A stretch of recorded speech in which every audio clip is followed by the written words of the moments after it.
Well, the premise of the TV show of Taken is really a prequel to the film series, and you get to see how Bryan Mills acquired all the amazing skills that he has in the film.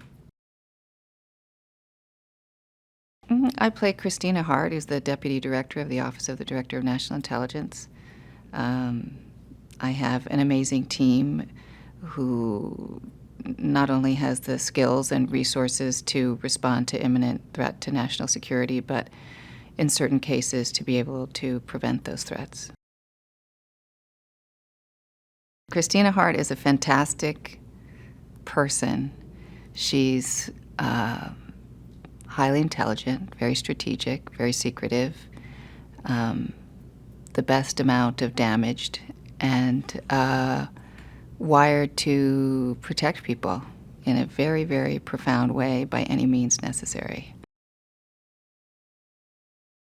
Christina is made aware of Bryan from his actions on the train, trying to save people on a train, and subsequently losing his sister.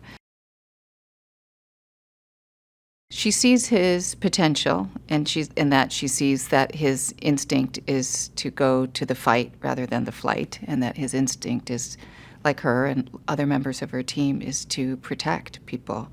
But he's really a diamond in the rough, and he hasn't honed his skills by any stretch of the imagination, and he still hasn't learned a more extensive amount of strategy that he needs to learn to become better. I know that sometimes his instincts, he thinks he's being altruistic and helping the team, but actually he's being incredibly selfish and not seeing the bigger picture. And that's part of the training, is that he has to think not just the first chess move, he has to think 5 chess moves ahead, and he's not doing that.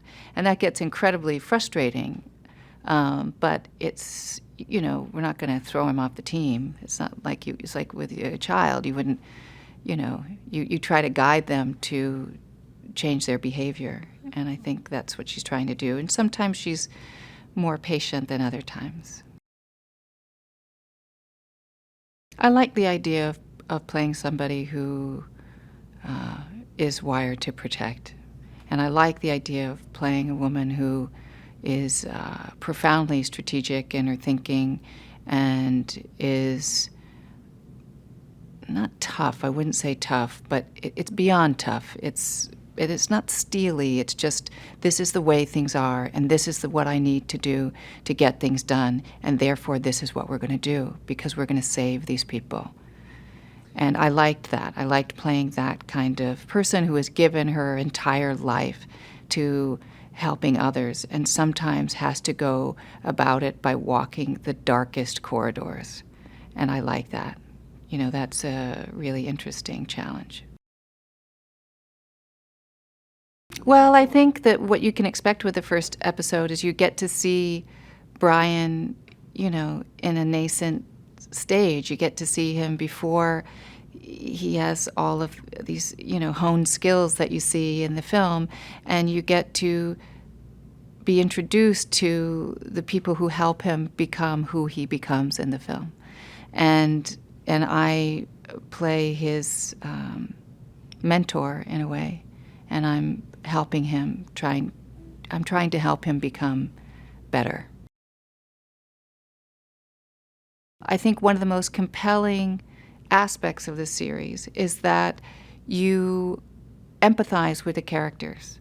And any great story, you have to empathize with the characters. You have to understand what they go through. You have to want to follow them. You have to feel for them in some way, even if you are repelled by some of the things that they have to do. You understand where the behavior comes from. And I think any great series, it's always about the character. You can have as many car chases as you want, but if there's not some emotional connection to the action, it's really not that interesting. It's maybe interesting in a 4-year-old boy kind of way, but it's not going to carry the series. And I think what Alex Carey has done in such a wonderful way is he's delineated these characters in such a compelling way that you want to follow them. I think that you have empathy for somebody who is doing whatever they can to keep people alive, you know? That's her reason for being, really, is to try to serve her country and to protect national security. You know, some people want to just protect themselves. Some people want to protect their families. Some people just want to protect the people in their neighborhood or their immediate community. And this person wants to protect every single person in the United States, period. That's who she wants to protect. And that's what she's dedicated her life to. And subsequently, she doesn't really have a personal life. And it's only by some awful happenstance that the man who was the love of her life comes back into her life, and she doesn't know if she can really do that. Clive is a beast. I mean, really, he's a beast. I've never seen anybody work so hard, honestly, because we work crazy hours, really, really crazy, crazy hours, like hours I've never seen in TV or film in my 40-ish years of doing this.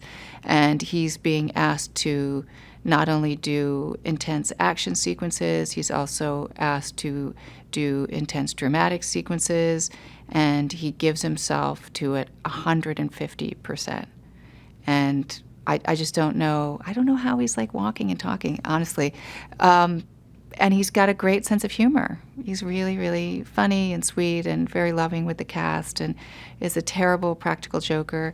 And I'm really glad I've not been part of that, because I don't know that I could deal with it. But he's very funny and very sweet. I love my team. I really, really love my team. And I feel protective of my team, honestly. And we laugh a lot, and we talk about work, and we try to develop our relationships more deeply than they are even written in the script, so that we have other things to play besides what's written. And it's really been fun. Like, it's really interesting to try to figure out, okay, this person came into my team at what time? Who's the youngest member of my team? Like, who's the last person that I recruited? Okay, what is my relationship to Riley? I can see that she kind of wants to be like me, so how do I deal with that? And, you know, looking at Vlasic and realizing that she was like me when I was younger and starting in the work. And it's been really, it's fun.